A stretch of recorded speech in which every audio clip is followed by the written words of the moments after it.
Hello and welcome. I'm Avant in Singapore, and you're watching FIA Dialogues.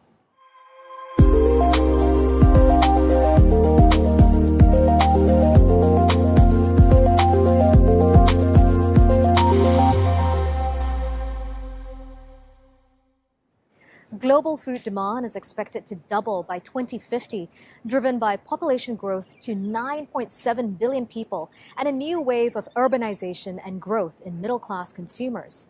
This is especially the case in Asia Pacific, where over 550 million people will move to cities by 2030. This growth will fuel demand for more and new types of food, including demand for a diversified variety of proteins. This edition of FIA Dialogues is The Proteins Challenge, Accelerating Innovation in Agri-Tech, where we look at producing enough protein to feed the growing population of Asian countries. We'd like to thank our sponsors, Trethewey, Danone, Carrie, and Mondelez for their generous support in making this event possible. But before we delve into this topic, you will hear from a number of our industry leaders about their thoughts on the food industry and some of the key issues and challenges as we all navigate these unprecedented times. Reporter Greg Ward is speaking with Juan Aranols, the Chief Executive Officer of Nestlé Malaysia, about the challenges for FMCGs in being resilient and embracing innovation in times of radical change. Juan, what does resilience mean for your brand? For us internally, for Nestlé, here in Malaysia, Singapore, but also globally, resilience has meant first ensuring the health and the safety of the employees. That has been really what we have privileged, and we have put every effort to achieve that. Second was indeed, as an essential food supplier, ensure a steady and reliable supply of goods to the trade, so that we could ensure basically product availability for the larger population. And third, quite important also, is that in this moment of need, a company like ours, which takes a lot of pride on being a company with purpose, also being close to the people that was most affected. No? So we have had a very active engagement, either to make donations of goods, to support frontliners. Also, now we are engaging in the post-COVID in supporting sectors of activity that are very damaged, like, for instance, all the hospitality sector, all the restaurants, bars, hotels. They're important customers for us, and we are finding ways to support, to the measure of our possibilities. So, these three were basically non-negotiables that we adopted very quickly and very consistently throughout the Nestlé world. A fourth one is that in this situation also business changes. Business really, as consumers stay at home, there are new growth opportunities, and you need to pivot very rapidly your business strategy and your operations to tap on all these new opportunities. Well, let's look now at sustainability, and sustainability is going to be a big focus for you in the years ahead. So what exactly is the plan? So, as you know, Nestlé globally has embarked in an important journey into sustainability. We have made some important commitments when it comes to our carbon footprint being carbon neutral by 2050. We are working to have all our packaging recyclable by 2025. We are also, many markets embark in a journey towards plastic neutrality. So all these topics are shaping a little bit the food and beverage industry agenda. We are also working on reforestation. We have had one program that will be concluded very soon to plant 1 million trees in Sabah, in East Malaysia.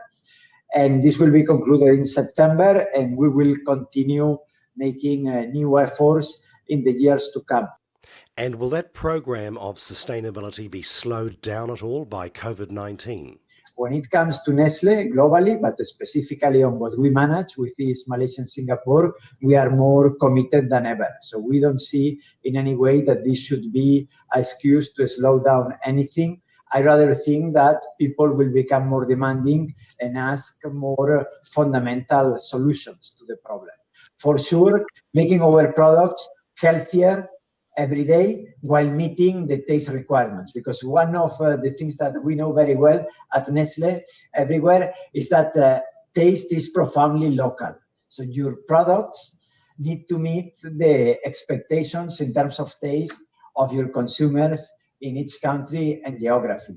There is a work to do in terms of using innovation also to adapt to the new ways of consuming. No, before COVID, you had basically the biggest growth driver was mobility, the ready to eat, ready to drink, the consumption on the go.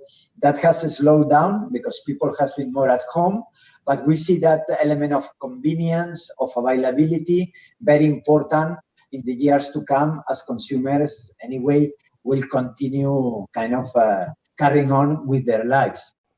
Well, let's look now at the food and beverage industry. How do you expect it to evolve over, say, the next 5 years? I think that when we look at the future, the future looks for sure more online. I think this digitalization that we have seen will be here to stay. I see also that the future looks with a much higher demand of flexibility, especially on how we will organize work, especially for the people that has the choice to work from home or work from the office. But we should also remember that, for instance, in our case, more than half of the workforce does not have the chance of working from home. They work in a factory, they work in a distribution center, they work in sales, so they need to be engaging with customers regularly. So also the future looks much more protective to all these people, to having in place all the protocols, all the ways of working that ensure that they minimize their exposure to any risk situation. I would say also that the future looks more plant-based because one of the learnings out of this crisis has been the fragility of the meat processing industry and the need to have reliable alternatives to supply protein. And I see it more kind of interested in local brands. I think post-COVID, over the next few years, I think local will be appreciated. And to conclude, maybe the future, the next 5 years, would be more personalized, I think, enabled by data, by big data, and by digitalization.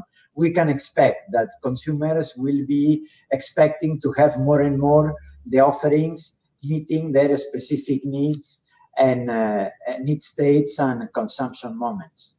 Juan, just finally, world food demand is expected to double by 2050. So how will Nestlé cope with and respond to that sort of incredible demand? I think that clearly the global food system has shown some weaknesses in terms of, its resilience throughout this COVID crisis. I think it's acknowledged that we need to make maybe more diverse the overall input into the supply chain. We need to support biodiversity. We need to find more sustainable agricultural ways. So we have, I think, on the Nestlé side, I think that we have plenty of experience and capabilities that can support this. And we need to continue probably accepting that this is going to be a journey that has to accelerate. No, I think that in the future, if you project to 2050, which seems very far away, but probably is quite close in some way, I think that by then, the only brands that will exist will be the ones that have demonstrated their ability to contribute positively and factually to solve some of these challenges. So integrity in the future is going to be crucial to success. Absolutely. I think that it's already, a must today. I think that consumers are very, very discerning. And I think that going forward, it will be about honest products made by honest companies. So I don't think there is any discussion on that. And especially companies that really have done their fair bit to really solve this societal challenge, either food supply or environmental sustainability. Providing good quality protein to meet consumer demand is the subject of case studies in FIA's Food for the Future TV news program. And on August 12, we launched 4 episodes reporting on the latest developments in health and nutrition, resilience, and sustainability. Here's a preview of Food for the Future. This facility is where Thai Union is working to develop more sustainable food sources for the future. Alternative protein is a new area where we're exploring technology to using a plant-based as well as other protein to come up with food that be able to replacing common general animal protein. And this program allows us to creating a new sustainable way of protein to a large consumer groups. Hong Kong-based Avant Meats uses stem cell and tissue engineering technology to cultivate animal proteins in meat. This time-lapse video placed under the microscope shows how the cells double, much like they would naturally on an animal. The method Avant uses is 100% sourced to meat traceable, GMO-free, and removes the risk of contamination from environmental pollutants. The company's beta product, Pure Marine Proteins, is on target to be launched by the end of 2021. Our leaders' discussions continue now, and Catriona Giffard, Vice President, Research and Development, APZ McCormick and Company, is speaking with Greg Ward. Well, you've certainly been through a lot this year, and hopefully as you've gone through COVID-19, you've picked up some ways of improving the business. Based on what you've learned, is there anything that you can share with us about what you've discovered and how you've used it to improve the business? Yeah, we've been lucky to be in the food industry. Consumers are cooking more at home, and now we're finding that they're ever more digitally engaged. That's been really helpful for us, as we can use this platform to connect our brands with novice home cooks who are discovering herbs and spices and realizing that they can use them in preparing traditional dishes and those that they'd normally consume out of home. And I know you've recently been enjoying one new project, working with a famous Indian chef. Tell us all about that. Yes, Chef Ranveer Bra is our celebrity chef in India. He's been doing an incredible job for us, helping consumers master the art of the biryani with our simple home preparation kit and tripling sales along the way. What are some of the pre-COVID-19 trends that were emerging that are likely to stay despite the impact of the virus? You know, consumers are always searching for their next adventure in taste and flavour. And while we physically can't travel, we've been finding that consumers are travelling virtually from their kitchens by creating exotic dishes that bring excitement and inspiration to mealtimes. We've been really pleased to be part of this and help create new family traditions. And it sounds as though one good example might be chili. What's been happening with chili? There's a craving for heat and a new obsession with chili as consumers' palates are adapting to spicier profiles. They continue to search for intense experiences and new flavour combinations. We're really excited to help consumers on this journey and see the rise of mala and sambal as new chili flavours that are emerging from Southeast Asia and starting to gain traction in the rest of the world. So, Catriona, looking ahead, what might be different and how will you respond to that? We're starting to see consumers express an interest in health and wellness and look through the lens of prevention rather than cure. They're starting to search for natural ingredients, ginger, garlic, turmeric, to help protect them and their families in this new emerging normal. We're excited because there are scientific studies emerging on the health-enhancing benefits of herbs and spices. We continue to partner with the McCormick Science Institute to invest in research to help us understand the benefits of culinary levels of herbs and spices. Catriona, there's been a lot of focus on FMCGs becoming more resilient. For you, what does that term even mean, being resilient? Look, we're a 130-year-old business and we've survived tough times in the past. In fact, one of our founding fathers took over the company in the Great Depression. Instead of cutting pay, he asked for a greater effort and founded the Power of People principle. We'll still talk about this today, and we hope that our actions through this crisis will be looked upon favourably by future generations to come. Through these difficult times, we've been focusing on three key things. Firstly, the health and safety of our employees. Secondly, the quality and integrity of our product. And then critically, the continuity of our business. We hope that we'll emerge stronger from this event. Catriona Giffard with Greg Ward there. It's great to hear from two of our leaders to better understand the challenges and opportunities that they currently see across the sector. If you've tuned in to our earlier editions, you will have seen that FIA Dialogues brings you expert interviews, informative panel debates, and a live cross to a panel of experts to answer your questions live. You can ask questions by typing them directly into the chat box on the right-hand side of the YouTube live stream at any time. And we'll do our best to answer as many questions as possible. And with that, it's time for our FIA Dialogues panel debate, Proteins Challenge, Accelerating Innovation in Agri-Tech. Over to you, Greg. Thank you, Yvonne. Welcome to our panel discussion on Proteins Challenge. Joining us today, Sam Trethewey from the Tasmanian Agricultural Company, Fengru Lin and Max Rai, both from Turtletree Labs, and Jeremy Hill from Fonterra. So, Jeremy, let's start with you first. What's the biggest opportunity in the protein dairy market for Fonterra across Asia? Well, I think it's capturing that general trend of recognising the health properties of protein. And in May, actually, there was a post-COVID study that was done in China where 40% of the people surveyed said that they were looking to increase dairy consumption, not just protein, but dairy and the protein in dairy, in order to boost immunity. And actually, quality protein has been shown as a key factor in immunity. So I think there is something behind that. But there's a genuine trend towards health and active lifestyles that also supports consumers looking for more quality protein in their diets. And how will Fonterra capitalise on that? Well, we're capitalising on a number of ways. I mean, we've been a leader in the manufacture of a range of dairy proteins for decades now, and we've been marketing those globally and actually been particularly active in Asia for a long time. I mean, it's more of a local market to us than it is to some of our competitors. And also, we've been tailoring the development of our innovative protein products to the high growth categories, so into the sports and active lifestyle area, so that the proteins that we're producing can have different functionalities depending on how we do the innovation. So they can go into beverage or into bars formats, into those occasions that people are looking for, where they're looking for a protein boost.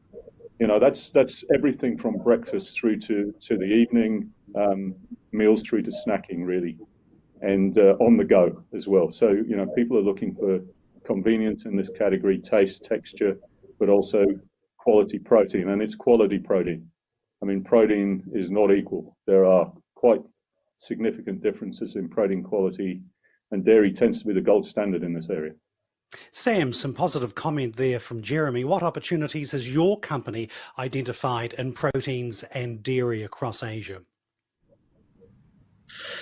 I suppose as the Asian market, as it increases due to that emerging middle class, and we start to see some more maturity come into that market, and therefore the willingness and want to have choice. In relation to our specific business, we see the sustainability story is by far one of the greatest opportunities that we think that market has, and that's exactly what we're working on. We're on track to become the first carbon positive beef brand in the Southern Hemisphere through sequestering carbon and doing all of that through on-farm processes and not actually buying carbon credits. And we're doing a whole heap of other things there. So as we build that in time, we think that's a pretty compelling opportunity for a market like Asia to start to identify, the next level, the next best thing, the future of protein production. So plenty of opportunities. Let's now look at challenges. Fengru, welcome along. What would you say are the biggest challenges with regards to the proteins dairy industry? Sure. So the challenges around the proteins and dairy industry recently have been highlighted, unfortunately, by the COVID situation. If you look at a lot of cities, a lot of dairy producing countries have to dump milk because of the supply chain challenges. And this is something that breaks my heart because these animals are raised to create the milk, and for them to go to waste is quite a bad thing. So some of the challenges we will have to solve would be around these areas. Max, you've just heard Fengru outline some of the challenges. What is your team at Turtletree Labs doing to provide some solutions to these challenges? Sure. As a startup, we are a biotech company, and for us, being able to use technology to tackle some of these issues, at least to supplement at the moment what's happening, is really a good way for us to address this. Singapore being a nation that's an island nation has its own challenges with food security. So in these situations, we can imagine having bioreactors that are very localized to certain regions, where they'd be able to produce milk and be able to provide protein, at least to supplement the existing supplies that are out there. And just briefly from you, Sam, what are the challenges as you see them that lie ahead? So our challenges in our business when it comes to approaching an Asian market is actually mostly around Australia side issues. Infrastructure, getting access to a contract kill that's export approved. The food safety standards in Australia and New Zealand are some of the best in the world, and that means that the way we process our animals is got to be spot on. So things like that. And then, of course, what a lot of other protein producers in all ways, shapes and forms face with Asian markets is that traceability piece and maintaining control and transparency from the farm gate all the way through the supply chain. So as far as, distribution, finding partnerships and things like that, that's all very much possible. And I wouldn't put that down as a challenge. It's really just getting everything right here. And just lastly for us is just having that consistent product, consistency and supply. Of course, once you start dealing with Asian markets, is you need to have that grunt behind you. It can't really be a boutique product as such. So it's about getting all that lined up. Jeremy, a final comment from you, please, on this question. How is Fonterra going to address the challenges that you will face in the months and years ahead? Well, I think, the world's got a lot of challenges now. COVID has highlighted some of the challenges I think we've been facing for a long time in terms of global food security, sustainability, consistency of supply chains. Strengthening all of that's important. But I actually think one of the key things that certainly around the role of protein, feeding the population, and creating the demand that creates the right behaviours in the chains and the right opportunities for those who are doing the right things, whether it's the way you go around creating sustainable production, the way that you go about manufacturing, the integrity of your supply chain, you name it. But I think the word I put is confusion. I think there's confusion. There's too much confusion over what good nutrition is, what the role of protein is, what the different sources are. And I think getting that cut through with consumers on the role of the food supply system, which quite frankly does have to be plant-based, but it's animal optimized, and it absolutely has to be complemented by high-tech agriculture, the sort of things that Turtletree Labs are looking to do. It's an and, not an or. And what you see often is these messages being confused with rather binary types of statements. And I think ultimately we have to have sustainable supply chains, irrespective of the type of food system they involve. We have to have traceability. We have to know and be able to provide the details around the characteristics of our products, etc. But it is hard today. There is a lot of misinformation, a lot of confusion. So creating that cut through is a lot of work, and it's something that is a big opportunity for those that can succeed in doing it. And it's certainly something we've put a lot of focus on. Well, you mentioned misinformation, misunderstanding. Could you give an example of the most common one? Well, the most common ones are that the world has to move to a plant-based diet. We've built a global model of the food system. The current diet globally is plant-based. Of the material leaving the world's farms, there's 10.1 billion tons of food material, biomass, that leaves the world's farms. 8.6 of that's already plant. Some of that goes into animal feed, but nowhere near as much as people appreciate. So the animal part of the system is only about 1.5 billion tons. It's still massive, but we're talking about a global population here that we're trying to feed of 7 to 8 billion people and growing, as we know. So, the fact of the matter is, you hear in the extreme statements, it's all around total disruption. I think there's huge opportunity for Agri-Tech, quite frankly. It's around complementing the system. And it's a necessary complement because we can't get there. The other thing that our modeling has shown us is the actual system as it is can't do what we need in the future. It's failing now and it'll fail even more in the future.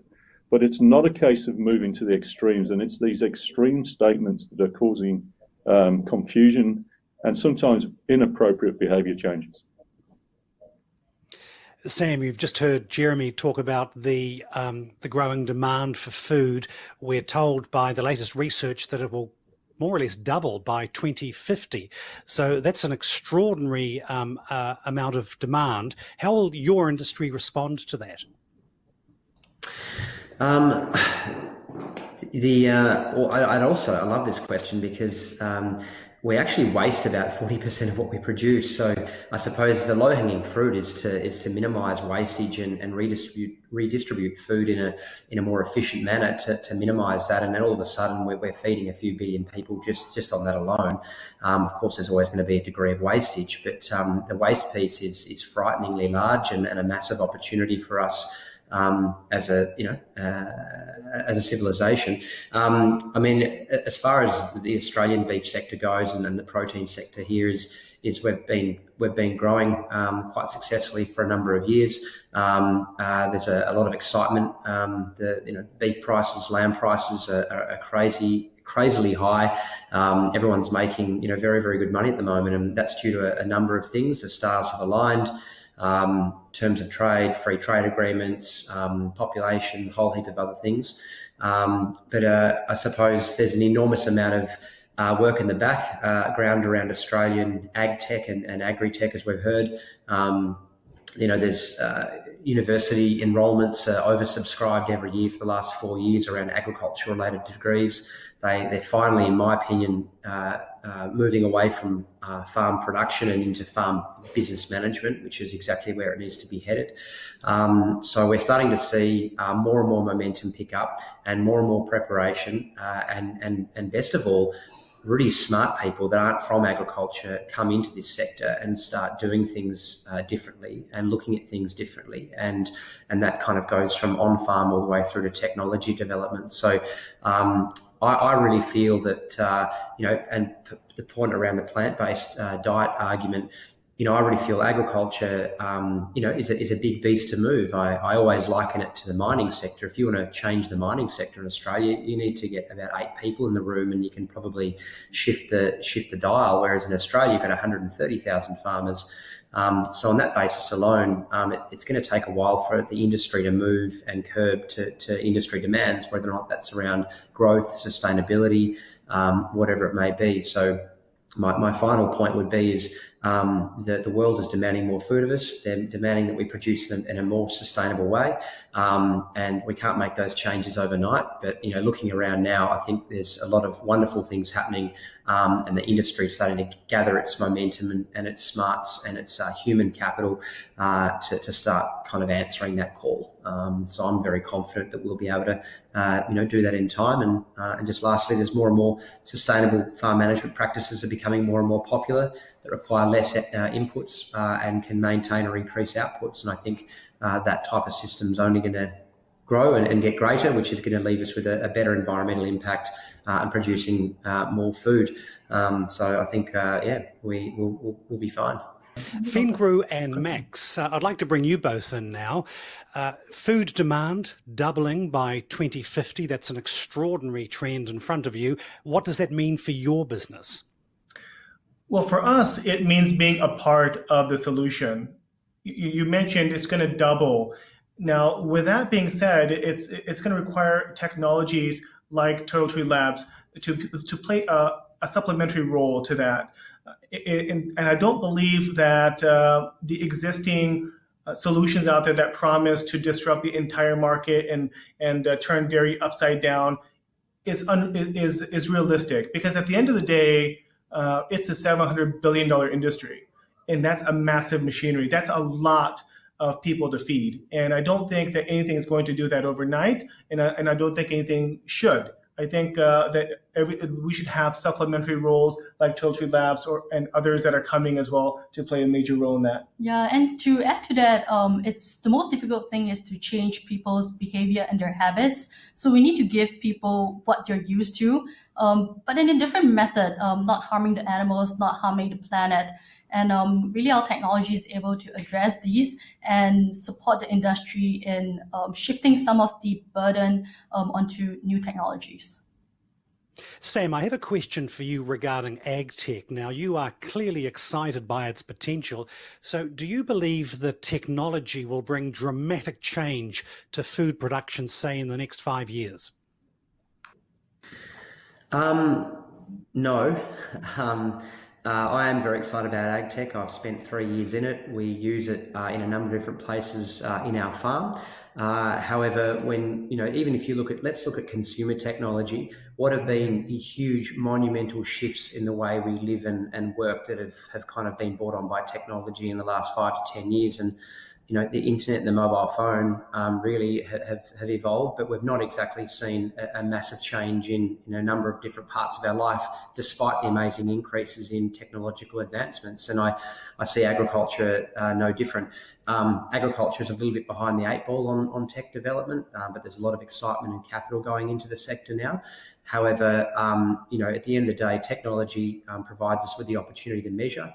That's all it really does, on farm, and essentially technology magnifies good management. There's a lot of low-hanging fruit in getting average producers to be outstanding producers, to increase our food supply and increase the quality of our food supply before tech even kind of comes into it.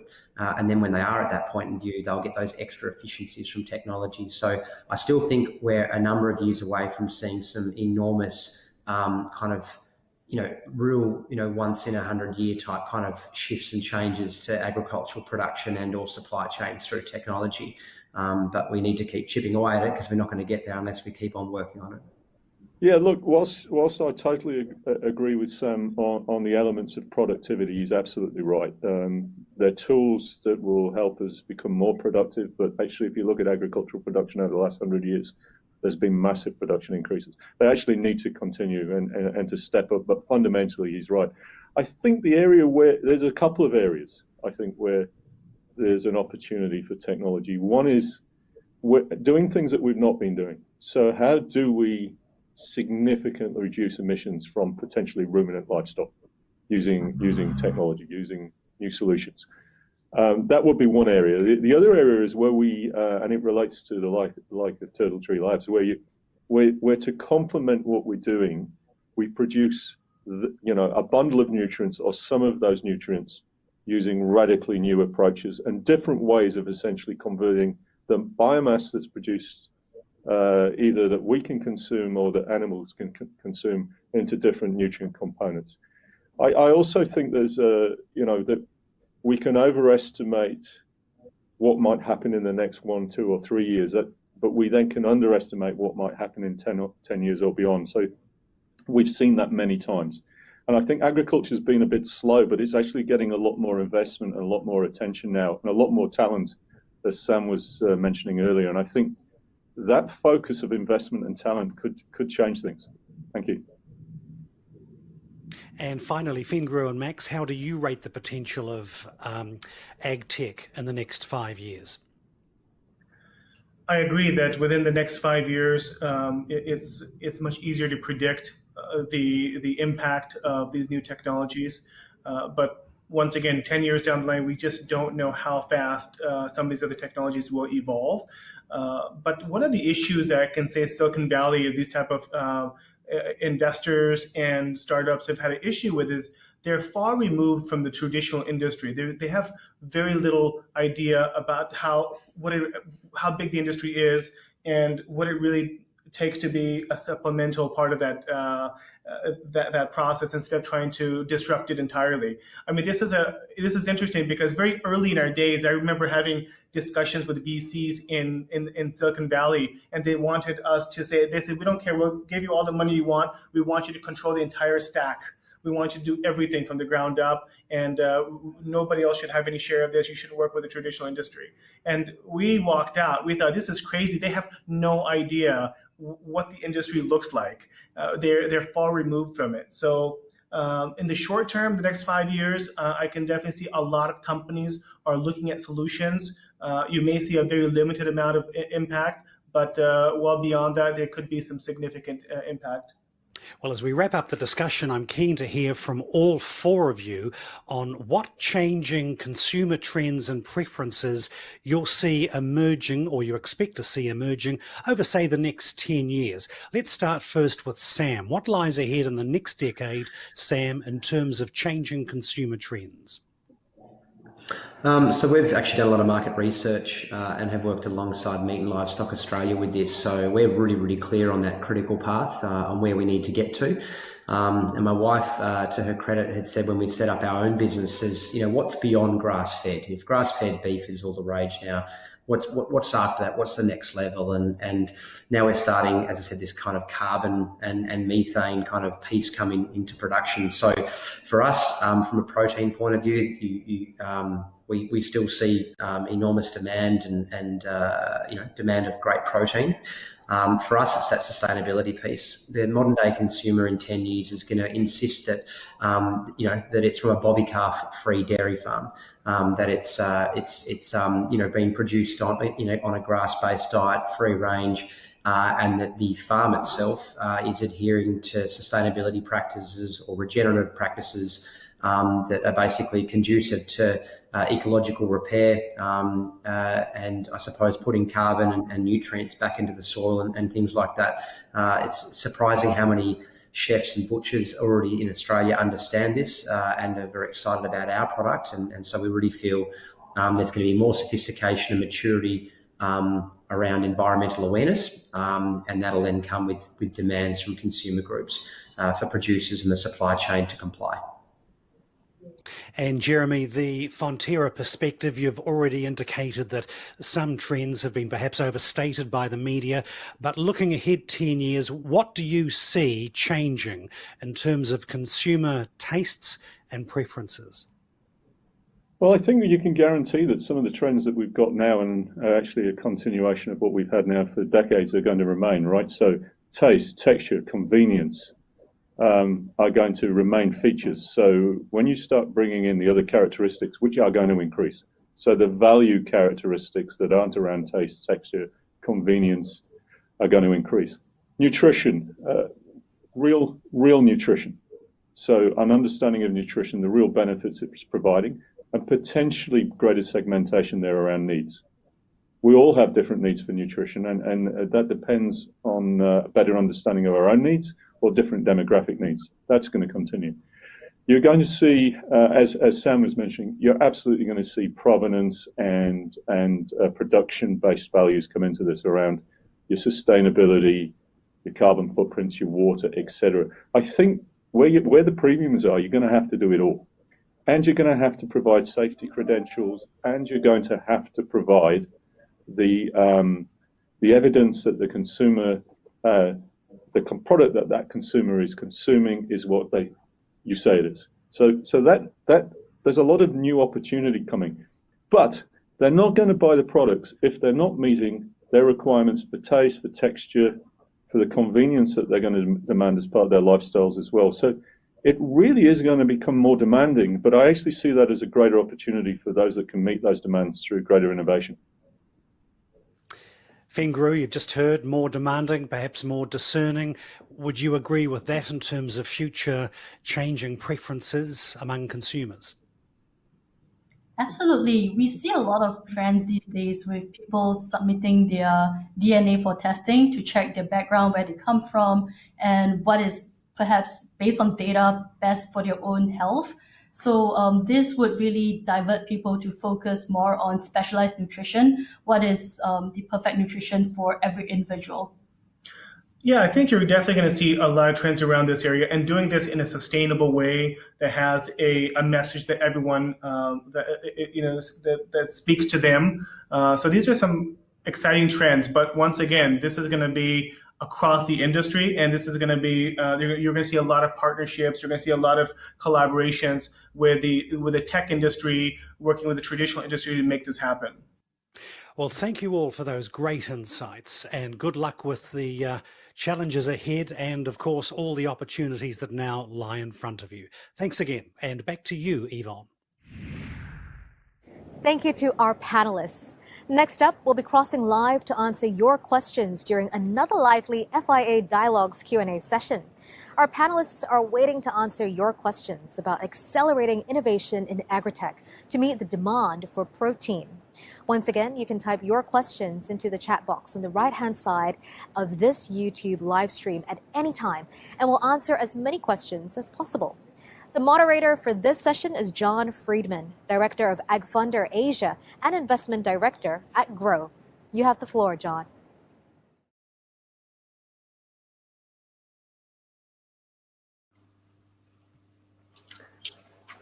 Good afternoon. I'm not sure if I'm supposed to be cued in by Yvonne, but just in case we are already live, I will commence talking. So good afternoon, and thank you for joining us at this Proteins Challenge panel, Accelerating Innovation in Agri-Tech. Hopefully everyone has just enjoyed the pre-recorded session with our speakers, and we're going to be taking the conversation on now with a number of the panelists I have around me. So without further ado, let me make some brief introductions. We have with us today Carrie Chan, co-founder and CEO of Avant Meats, a cell-based seafood producer from Hong Kong. Carrie is a seasoned business leader with a passion for the environment, in particular the impact of our food supply on the planet. Founded in early 2019 with seed funding from the likes of Lever VC and Brink Accelerator, Avant Meats technology platform focuses on premium fish proteins with pilot products tailored for the food culture of Greater China region. We also have with us Chris Pipe, head of Nestlé R&D in China, based in Beijing. Chris has a PhD in fluids processing and has spent over 10 years working for Nestlé R&D on process, ingredient technologies, and product development. A British national with working experience in Switzerland, the United States, and China, Chris is passionate about food product design and the innovation of consumer goods for a more sustainable future. And finally, a face that you'll all recognize from the pre-recorded session, we have Mr. Jeremy Hill, Chief Science and Technology Officer at Fonterra, as well as Professor of Sustainable Nutrition at Massey University of New Zealand. As you may know by now, Jeremy has been in the industry for over 30 years, much of that time spent with Fonterra and its predecessor companies. His career with the dairy giant has spanned roles from Director of Regulatory and Food Assurance to General Manager of Manufacturing Innovation, as well as the Fonterra Research and Development Center. In addition to his work at Fonterra, Jeremy sits on the editorial board of the International Journal of Dairy Technology and has published over 100 papers and authored 4 families of patents on various aspects of dairy science and technology. Jeremy, welcome, and thank you for pulling 2 shifts today between the recorded session and now here on the live Q&A panel. And I almost forgot to introduce myself. How rude of me.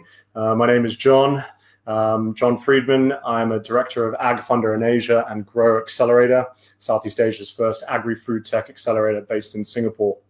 I'm originally from Hawaii, but have spent the last 13 years living here in Asia. And it's my pleasure to be your moderator this afternoon. So thank you again to all the panelists, Carrie, Jeremy, and Chris, for joining us. Before we jump into some of the audience questions, I thought I'd warm you guys up with a few that we've prepared earlier. So let's start with Jeremy, as obviously you've been warmed up from the pre-recorded session. So tell us, Jeremy, you've obviously had a long and distinguished career in the protein industry. What would you say has been the most transformative advancement you've witnessed during your time? And this could be in the area of food safety or processing or simply product innovation for the consumer. So I think I would describe this as the suite of technologies that have led to the dairy proteins, from the whey protein isolates, whey protein concentrates, etc., that have been really a boon to the food industry in providing quality protein into a range of formats. And this was actually recognized in 2015 with a global award from the Institute of Chemistry for their contribution this technology has made. But I think more recently, I think the genomics and whole genome sequencing is at the cusp of making a revolutionary change. So if you want the whole genome sequencing of the global biome, and by that I mean animals, plants, microbes, and then understanding and elucidating the health, the wellness, and the safety aspects of that is going to be truly transformational, and that transformation has started. So witnessing that and actually being involved in that is quite rewarding, as well as being involved in that form of development around some of the protein technologies. If I may ask, how does that apply to, I guess, the Fonterra product line, if it will?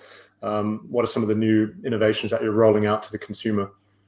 So we continue to innovate on our protein portfolio. So essentially combining those technologies and new technologies that we bring to bear in terms of making functional proteins, allowing, if you want, more quality protein to get into different formats, because I think there is definitely a trend out there around recognizing the importance of quality protein, and people are looking for protein on more occasions. That's, as I said in the previous section, that's from breakfast through to dinner, snacking in between.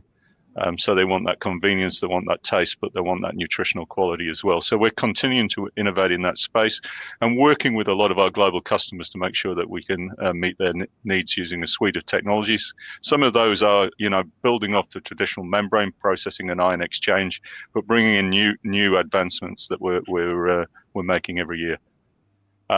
We've also embraced whole genome sequencing, quite frankly, and as I say, I think we're at the cusp of that making a real difference to nutrition and health. So we've started exploring the broader potential of genomics in supporting our for example, our probiotics portfolio. Thank you. Yeah, you mentioned this. Obviously quality protein aspect, and in the pre-recorded session you talked about confusion in the market around sort of good nutrition and what was quality and what not.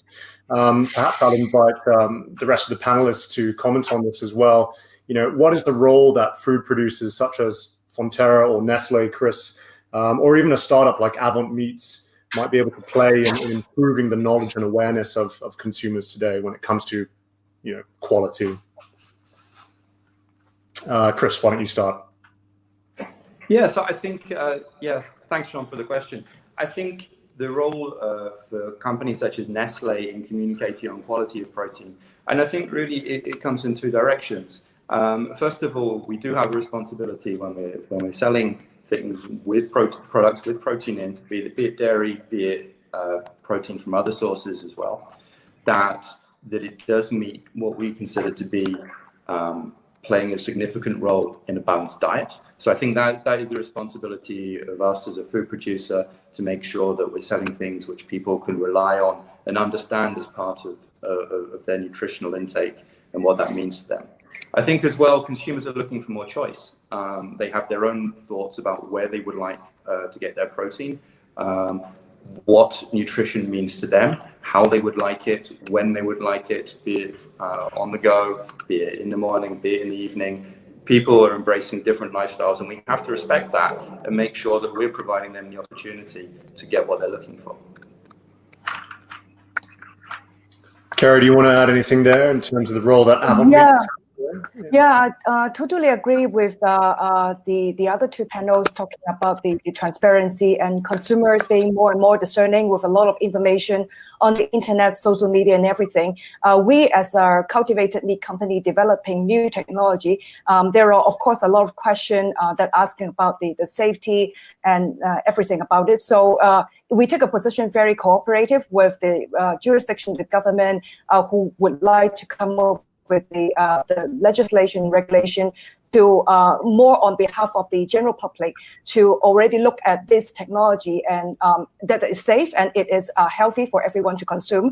And on top of that, of course, the technology and what we do is fully traceable. It is a very controlled a process that we can make sure that from the beginning to the end product is what we know is happening through this supply chain. I think this is what we can offer, and this is what we also would like to be very transparent and convey to the consumers when they make the food choices, purchase choices. Thanks, Carrie. If we can just stick with you for a moment, there's a question from one of our audience members, Neha, asking if you could perhaps talk about the fragility of the meat processing industry. I'm not sure if this is perhaps terms or a phrase which you've used in the past, but perhaps you could elaborate on your views. We take more the wheel as our cultivated meat making fish. So take the example of the food and seafood and fish. So from the beginning, the fish are actually grown either in a fish farm or from the wild. It exposed to a lot of the environmental factors. It could be pollution, it could be other things. And so there is a lot of vulnerable factors in that. And if that is, let's say it is in a very clean procured farm, even through the supply chain and the logistic, there could be also situation where it will be exposed to the cold storage and those factors that can affect the final quality of the product or the fit for consumption when it reaches the hand of the consumers. So I think in what we understand in a perspective, of course, fellow panelists may have their respective in their own line of business, but in what we see for seafood alone, there are indeed a lot of potential weak points that any one part of them fail. For example, sashimi and those kind of fresh products, seafood product, if it is not properly stored in a desirable temperature, it could lead to a potential health hazard to the public. So I think that is what we see as a risk. And in what we produce is a very clean and controlled environment, minimizing drastically the exposure to bacteria and anything in the environment will definitely help with getting it at a much safer risk level of reaching the consumers. Jeremy, I feel like you're itching to add something along those lines. I think irrespective of whether they're advanced, the food is of advanced technology origin, such as the use of, modern cultured cell technology, which Carrie's talking about, or whether it's more traditional lines. I think the importance of full chain traceability, the importance of food safety verification is greater than ever. So I totally agree. There are challenges out there with more traditional production systems, but I think all systems need to adopt through chain traceability, safety measures, so that you can provide greater assurances to consumers around the quality and safety of the products they're buying. As I said in the previous session, consumers are going to want it all. They're going to want the convenience. They going to want the nutrition, but it absolutely has to be underpinned by that general through chain safety and traceability as well. Yeah, thank you, Jeremy. And hopefully that helps to answer one of the questions we received from Mr. Sim around the, potential challenges in the development of alternative proteins. I think as Jeremy articulated, it's not specific to novel technologies or alternative proteins. It's truly across the entire food system. Let me just see. Yes, Chris is back on. Sticking with the topic of alternative proteins, Chris, Nestlé recently announced a 100 million Swiss franc investment into expanding its China operations. With the country being such an enormous consumer of animal protein, what are some of the projects your team is working on, and specifically, how does Nestlé view the role of plant-based or alternative proteins for the China market? Yeah, thanks. So, obviously, just to put a bit of meat on the bone, so to speak, to what you say, in China, the animal protein meat specifically, consumption per capita is around 50 kilos a year, which is about half of that of what's currently we see in the US or, for example, Australia. So while in the absolute, the amount of meat protein that's consumed per capita is lower than many other countries, China, by weight of big numbers, this obviously creates still a very large burden on the meat industry. So Within Nestlé, we have a commitment to developing products that are nutritionally sound, that are good for the environment, and that delight our consumers. And we see that meat consumption has been such an important part of consumers' journey in China in the past 30, 40 years, increasing meat consumption. So we certainly believe that offering more alternatives in this space is going to be a big opportunity. We start to see the emerging consumer trends here in China, with many small companies emerging locally, other bigger players coming in. So we believe this is the right time. But really, it's a continued, I would say, story for Nestlé in China. Nestlé started its products here in China by selling dairy-based products over 100 years ago. And even when it comes to the alternative protein space, we have the Yinlu brand, which is peanut-based milks. In Hong Kong, we sell tofu, we sell soy milk. So we've been playing in the alternative protein space, if you like, within the China region for a number of years already. And this is just part of our continued evolution of how we see our products responding to what consumers need, but also what we believe local society needs with a Healthy China 2030 initiative. Sticking with you, Chris, for a moment, this question from Neha in the audience. I guess within the China market context, do you see locally sourced meat products and dairy being preferred over imported or internationally sourced? What's the view of the consumer from the ground?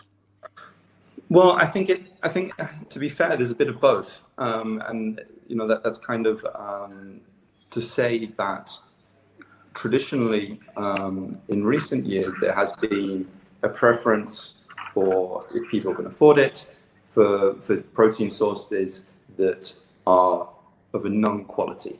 I think that would be the fairest thing to say. And for many people, this might mean buying protein from abroad, protein sources from abroad. I think we start to see that changing now. I think we start to see that there is a general acceptance of quality standards here locally in China.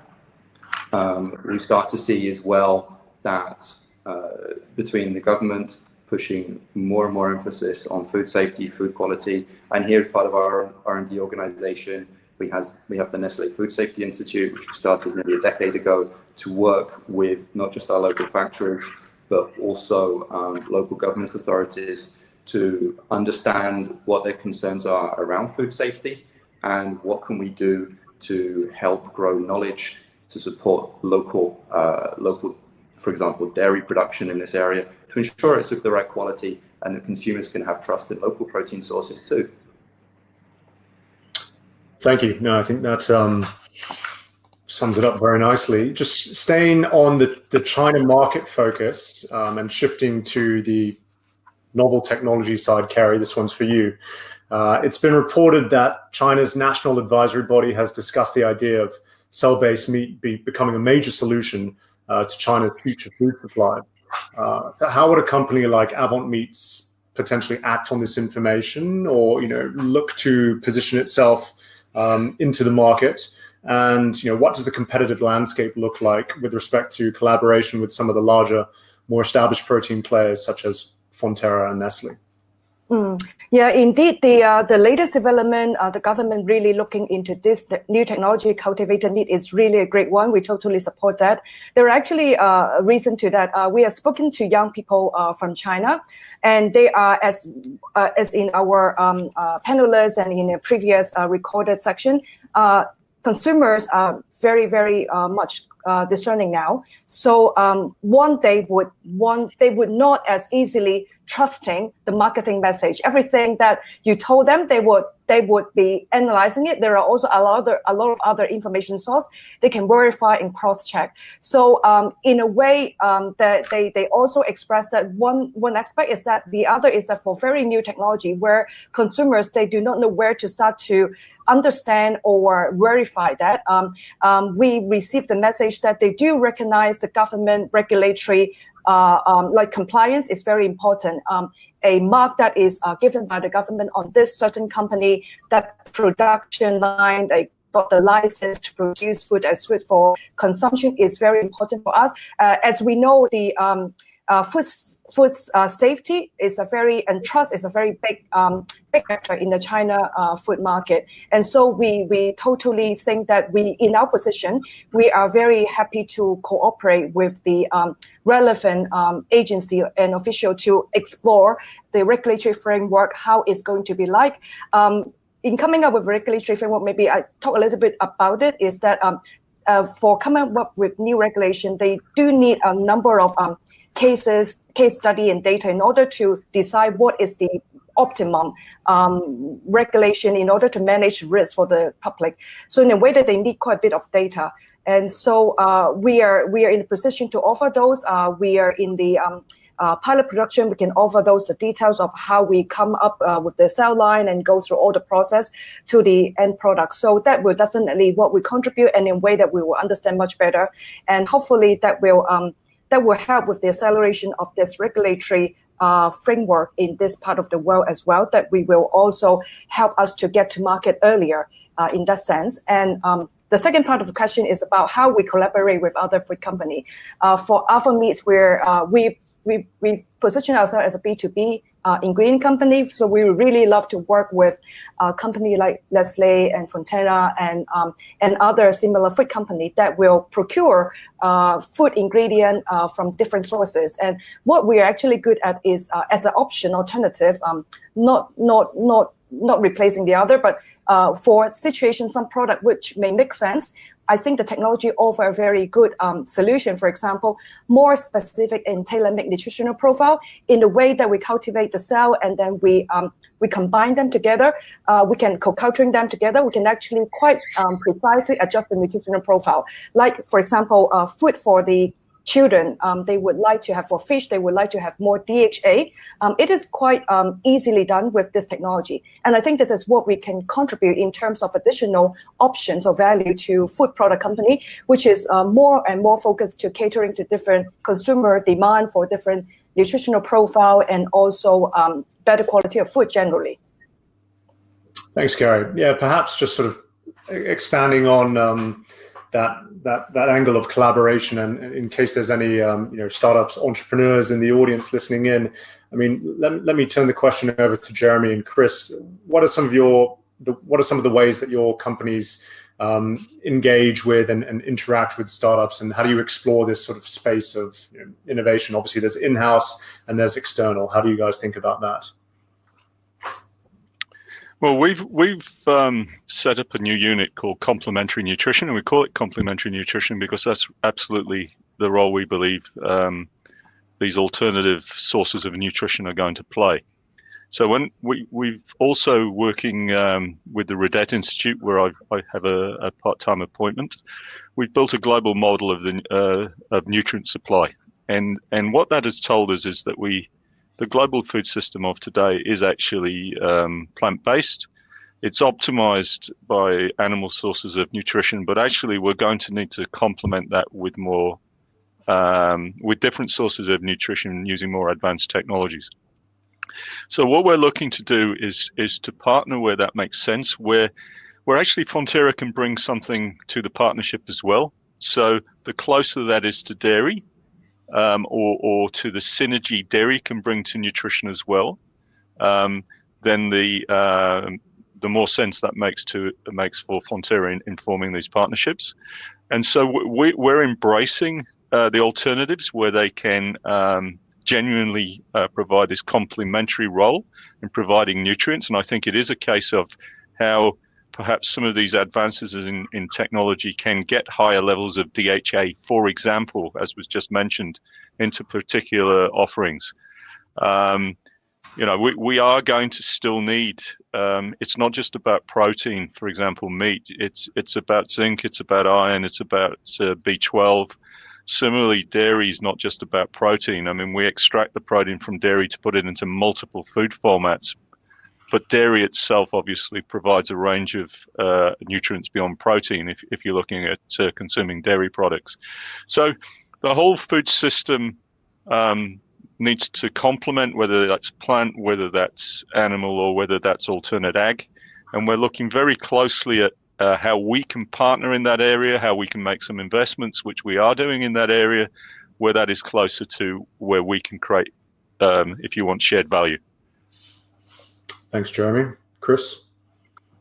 Yeah, so as Nestlé, we interact with companies on all scales in different ways, depending on the situation. But the question was specifically about startups. So maybe to give some concrete examples, and here in China, we've been working with groups of local startup companies around different focus areas of technology that we define with the local businesses. So, for example, we've had a couple on recently activated in China around sustainability and sorting of waste, collecting waste locally. We think this is a very rich area in the Chinese context. We also ran a competition with Tsinghua University based here in Beijing, encouraging students to get motivated in the space of packaging sustainability, which we see as one of the key challenges defining packaged goods for the coming years.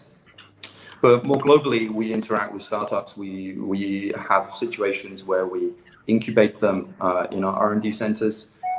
We have situations where we partner with them to help them grow their new technologies, help them take it to a larger audience. And of course, there will be many situations where there are startups which we have bought when we see the potential there and we think we can help them really unlock it across a global stage. So, for example, we recently launched here in China a product for children, for toddlers, called Spoonful One, and that really helped. The idea to help reduce their sensitivity to potential allergens, and this was a company that Nestlé Health Science bought in the US and then is looking to bring to China now.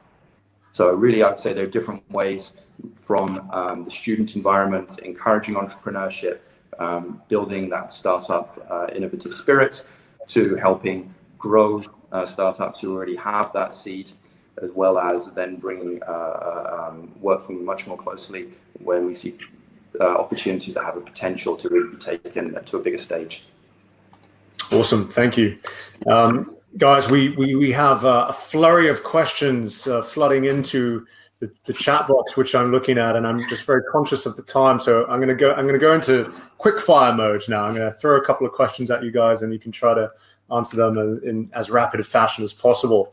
So first one for Carrie from Sebastian Tetz and Yashna. What do you see as the future of microbial and insect proteins? How is it realistic in the rising trend of insect protein to mitigate the protein challenges of food security and sustainability?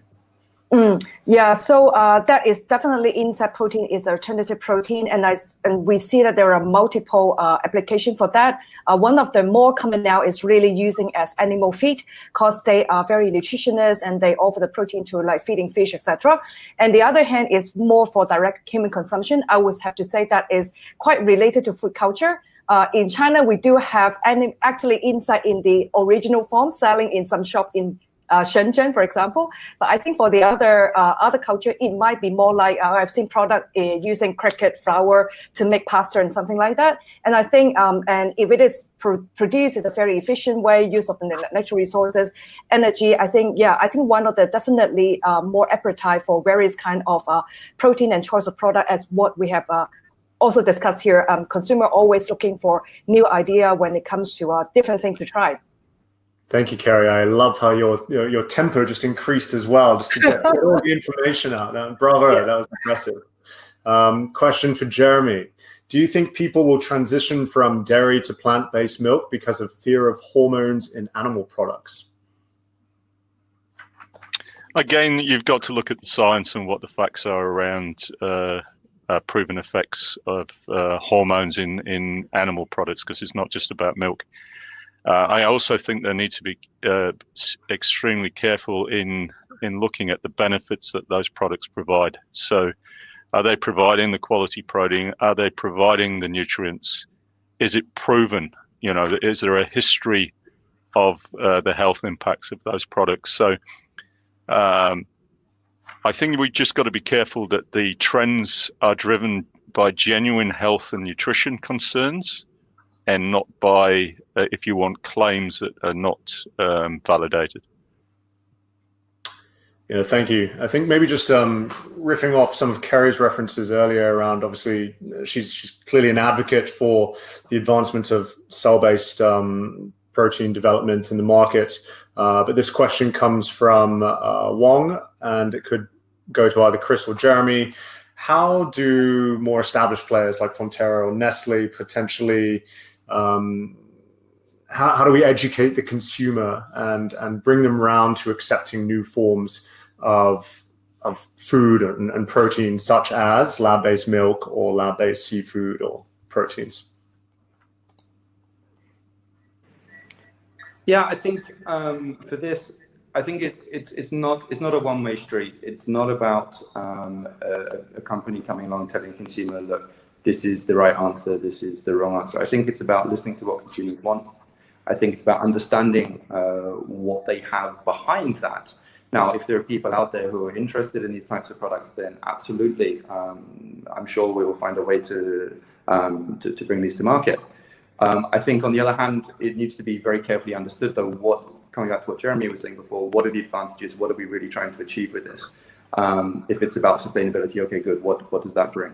If it's about animal medicines and this into the food chain adulteration, okay, good. So what does that bring? What are we doing on top? So I think really it's really case by case. I don't think today there's a huge sector looking for this, but it's something which is new. It's something which is growing, and we will continue to watch it, and I think it's exciting. Awesome. Thank you, guys. I think we have time for one last question. I'm going to try to sort of end it on a more sort of holistic, optimistic note. Not to say any of this previous conversation was not optimistic. I found it thoroughly engaging and insightful. But just shifting gears, perhaps in the preceding segment, one of the speakers, Sam from Tasmanian AgCo, spoke a lot about the role of sustainability and how he integrated that into his production processes. Perhaps you could, leave us with a sort of parting comment around how each of your companies think about sustainability when seeking to address this, ever increasing demand for protein in the market today. So let's start with Carrie. Yeah, I think, that is a very good question. And I think any human activity on this planet will leave a trail. So even for us, we are very focusing on sustainability and trying to use a more efficient way of turning natural resources to animal protein. If we're not careful, we can still have a certain implications. So one very obvious is, although we use the resources more efficiently, but how do we treat our byproduct, like the potential waste? There's still waste and there's still byproducts coming out of the process. So in our case, we take a very cautious and very careful and vigilant position into, as we develop our bioprocesses, we also make sure that we have things in place like recycling of the medium so that we optimize and maximize the use of the resources. And also for anything that is discharged, it needs to be not having any impact on the water course and waterway and ocean, etc. I think that is that's the very minimum standard we need to do as a company and any company. So this is what we focus on top of our technology, of course, and all of this measure. Thanks, Carrie. Chris? Yeah, so I think sustainability is clearly a very big topic, and to unpack it all here, I think just a couple of headlines, and I think clearly there's the topic of packaging sustainability, which is very broadly spoken about. Nestlé has tried its own internal targets towards making sure packaging is reusable, recyclable, recoverable. So that's on the short term. We have longer term sustainability commitments to become a net zero carbon dioxide emissions by 2050. But of course, what concretely do you do here? It's about moving to sustainable, renewable sources of energy, maybe at factories. It's about better training for farmers. We have the Dairy Farming Institute here in China, where we are constantly training farmers on best practices so they become even more effective in what they're doing on that front. So really, it's a constant looking at every single step and seeing what we can improve in every single part of what we do. Thanks, Chris. And finally, let's hear from the professor, Jeremy. Well, in Fonterra, it's sustainability is one of our 3 strategic priorities for the company. So we've got efficiency, innovation, sustainability, and they're not separate, they're interwoven. So we're essentially building sustainability into everything we do. Just want to say, by sustainability, yes, it is about environmental sustainability, is about water, is about carbon, is about land use, it is about packaging, it is about all of those things that we would traditionally associate with sustainability. But we look at this as both environmental sustainability and broader socioeconomic sustainability, because the whole thing has to be sustainable. To have environmental sustainability, you've got to have sustainability of the other dimensions. And so we produce an annual sustainability report which covers those dimensions, where we look into the performance that we've had, the targets that we're setting, and as I say, we're weaving that into everything we do, quite frankly. That's a lovely way to wrap it up, ladies and gents, and some really positive takeaways and messages there from the panel. So once again, I'd like to thank Carrie, Chris, and Jeremy for spending time with us this afternoon, and to everyone who tuned in for this particular panel. Don't forget, there's lots more great content coming your way tomorrow from the FIA Dialogues. But with that, thank you very much for joining us. Back to you, Yvonne. Thank you, John, and thank you to all our viewers for some great questions and for joining us today. That's all for now, but please join me and our experts tomorrow at 10 a.m. and then 2 p.m. for more FIA Dialogues. Our subjects will be food loss and food waste at 10 a.m. and then at 2 p.m. plastics and packaging. We'll have more insightful interviews, panel debates, and the chance to ask questions of our panel live. And a reminder to make a note in your calendar to join me for the launch of FIA TV's Food for the Future program on August 12th. Until I see you again tomorrow, take care and goodbye.